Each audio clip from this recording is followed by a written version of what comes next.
रवि ने हमेशा अपने पिता की प्रशंसा की थी, जो एक शांत व्यक्ति थे, जिनके हाथ मोटे थे और निगाह स्थिर थी। हर सुबह उनके पिता भोर से पहले उठकर अपने छोटे से खेत की देखभाल करते थे।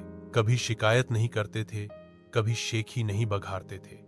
रवि के लिए वह एक पहाड़ था, मजबूत, खामोश, अटल। एक गर्मी में जब रवि 12 वर्ष का हुआ, उसने खेतों में मदद करने के लिए कहा। उसके पिता ने बिना कुछ कहे सिर हिलाया।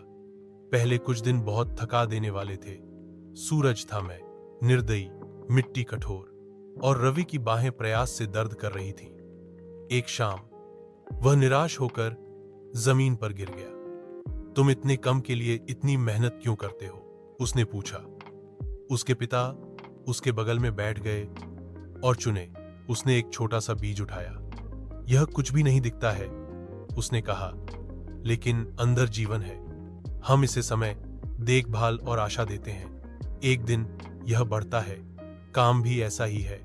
आपको अभी इनाम न दिखे, लेकिन यह कुछ बनाता है। वर्ष बीत गए।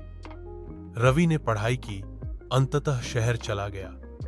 उसने अपना करियर बनाया, परिवार बसाया और केवल त्योहारों के लिए घर लौटा। फिर भी हर बार जब वह ऐसा करता, उसका पिता जल्दी उठ जाता और उसका इंतजार करता। खेतों के पास वही स्थिर उपस्थिति। एक दिन रवि को एक कॉल आया। उसके पिता का नींद में निधन हो गया था।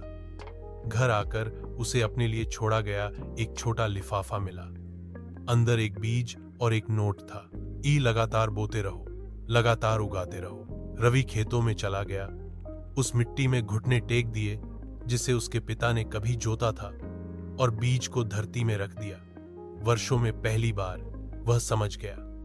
उसके पिता, उन्होंने उसे सिर काम करना ही नहीं सिखाया था, उन्होंने उसे जीना भी सिखाया था। उनका बंधन उनके पिता द्वारा एक समय लगाए गए पेड़ों की तरह गहराई से जड़ा हुआ था, कभी मुरझाएगा नहीं। रवि के हर कदम के साथ यह बढ़ता जाएगा, जमीन से प्यार, शक्ति और शांत ज्ञान में।